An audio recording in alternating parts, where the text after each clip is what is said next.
Hi, I want to share three more snippets about embracing the opportunity to heal the mind. But I thought it would be nice to come in and just give a little bit of a setup first. What happened after I shared the story about getting sick at conferences is one person that was listening asked some questions. The first question was there resistance? And the answer was no. But then I told another story about a time when a teacher, a spiritual teacher, told a lie, and I had a lot of upset regarding that. And what Holy Spirit asked me to let go of was using honesty as a value by which I could judge others. And I had a lot of resistance to letting go of that value. The second snippet was a second question that she asked, which is, did you feel guilt when you found this error or misperception in the mind? And I'm going to answer that question in the second snippet that I'm going to share now. The third snippet is related to the story where the teacher lied again. And this snippet I'm sharing because sometimes when you're letting go of something, it takes a very long time. If it's a very, very deeply held belief. And so one of the things that came up for me when this teacher lied was the fear that the truth is not true. I talk more about that when I originally tell the story. But here I share a little bit about that in a slightly different context, about how to let go of this really deep belief, or at least what I was guided to do. And so I've decided to go ahead and share this snippet too. I'll put a link in the description to the original telling of that story about the teacher lying, in case you want to go back and hear that. But for now, let's just go watch these three little snippets.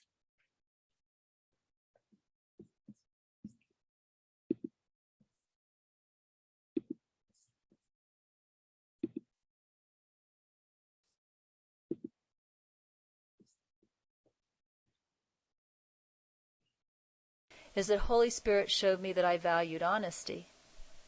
And that sounds good, doesn't it? Valuing honesty sounds good. But Holy Spirit showed me that if we value anything to the point that it can separate us from our brothers, it's something we need to let go of. If I value honesty, then when a brother lies, I feel justified in judging him. Therefore, the value is a part of my ego filter that separates.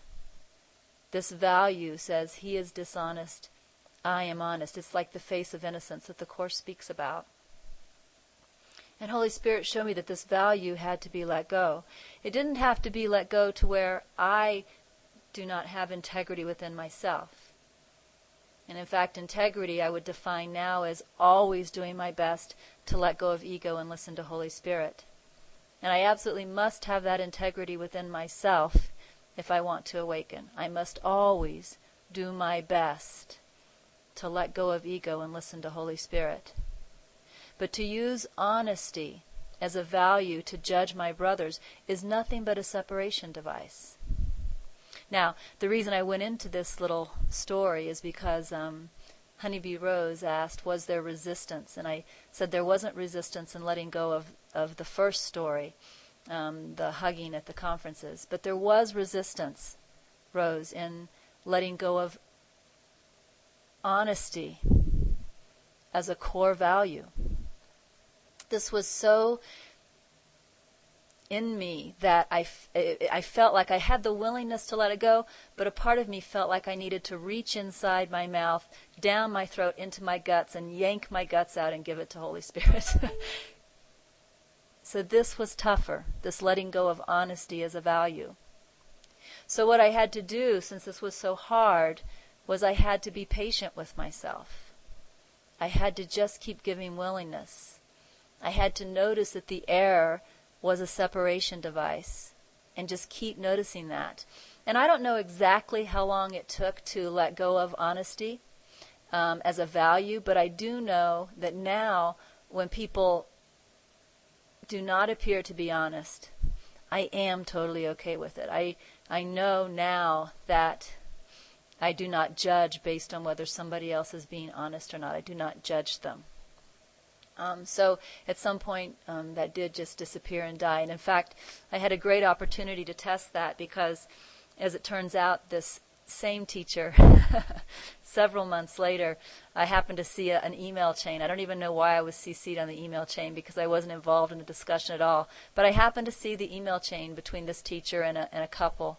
And so I know exactly what was said, and I know exactly what this teacher said. And once again, I was listening to him teach in Pal Talk, and once again, he brought up the story. And once again, he lied. And I just giggled this time. I did not judge him. My love for him was not affected at all. It's very hard to describe because, again, to the ego, this doesn't make sense. But, I was just okay with it. So I knew that had been healed. Somebody said you saw it as this call for love. In this particular case, I guess so, but I got to say more, it just didn't matter to me. I was just willing to let him be where he was, is a better way to describe it. I was just willing to let him be where he was. And I knew why he was lying. I understood that. He was lying because he wanted to look good. How many of us want to look good? We all know what that's like, right? So there was just nothing to judge. I just understood, and I was willing to let him be where he was. That was okay with me. Now,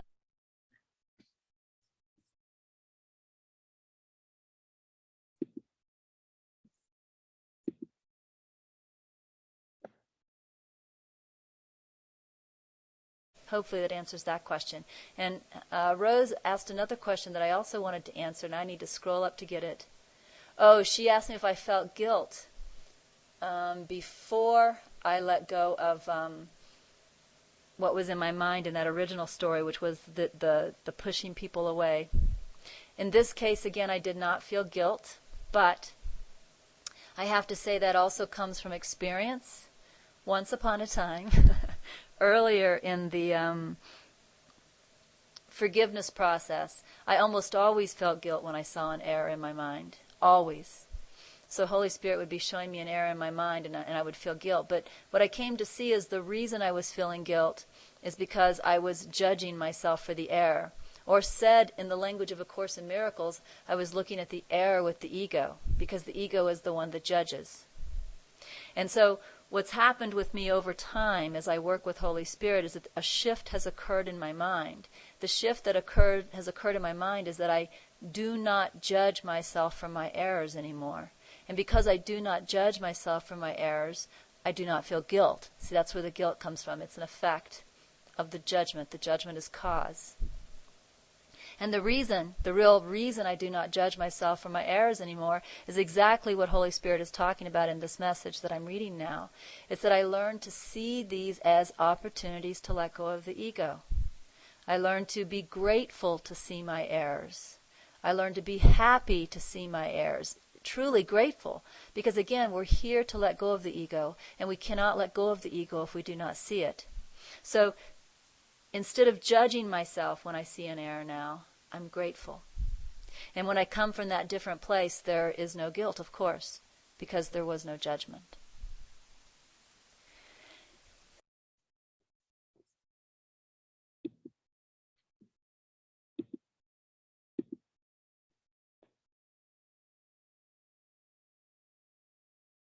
The first thing Holy Spirit showed me is that the reason I was so upset to see a teacher of A Course in Miracles, a teacher stand up and lie, was because I still had that fear in my mind that the truth was not true. It seems that I was born with a fear, like we all are. We're born with fears. I was born with a fear that the truth is not true, and that spirituality is really just a fantasy because we can't accept the reality of our world, and so we dream of something better. And that spirituality comes out of that dream. But that in fact it is the world that is true. And Holy Spirit showed me that when I saw a teacher lying, it triggered that fear in my mind. I got very, very afraid that if he could stand there and lie like that, that spirituality was nothing but a great big hoax. So the first thing that Holy Spirit showed me is this fear in my mind, and helped me to see what a strong fear it was. And Holy Spirit taught me not to deny the fear, but to look beyond the fear within myself, and to see that I don't really believe the fear. This is what Holy Spirit was able to show me. It's rather amazing because it was my strongest fear, the strongest one I've experienced so far anyway. But Holy Spirit was able to show me that I didn't really believe the fear, because if I really believed the fear, I never would go to Holy Spirit to ask for help. So that beyond my fear that the truth is not true, that spirituality is a hoax, there was a knowing in me that knew the only place I could go for true help and true answers was a Holy Spirit, was something beyond this world. And so Holy Spirit helped me that whenever this fear came up, and the fear still came up repeatedly for a couple of years after that before I finally had the opportunity to let go of it fully, because really this was my greatest fear. But Holy Spirit helped me that every time the fear came up, to again look at the fact that I didn't really believe it. That no matter how afraid I was, it was always Holy Spirit I turned to for help. So you could say Holy Spirit taught me to look at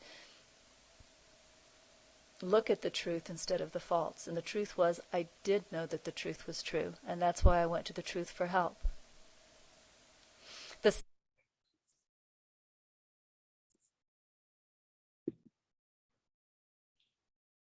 So in summary, when there is resistance to a healing opportunity, active resistance, just be patient with yourself. Keep giving your willingness. When there's guilt because you find a misperception, a false belief, or some type of error in the mind, realize the guilt is coming from the fact that you are judging yourself. And practice instead, or give willingness to instead be grateful for each healing opportunity, because this is the pathway to awakening. And then third, when it's a deeply held belief, it may take time. For example, the belief that the truth is not true, the belief that I am unworthy or guilty, what I call the I am bad belief, or the fear that I am not safe if I don't somehow protect myself, control the world. These are very deeply held beliefs. So as they come up repeatedly, possibly over years, just be consistent with them each time. Consistent in realizing this is a belief. And then turn your attention towards the truth. The belief is that the truth is not true. The truth is that it is, and I put my trust there. The belief is that I am not good enough. The truth is I am beyond this person, and what I am is perfection, and I'm willing to trust that until I realize that. The belief is that I am not safe, and I must take care of myself, control. The truth is I am safe. The universe, God, Holy Spirit is taking care of me, and I am willing to feel for my guidance, trust and follow my guidance instead of my fearful mind, until I learn that and have a direct experience of how perfectly safe and how perfectly held I am. Just being consistent, and focusing on the truth each time the false, the fear rises again. I hope this was helpful in teaching you how to embrace those healing opportunities as they arise. Bye.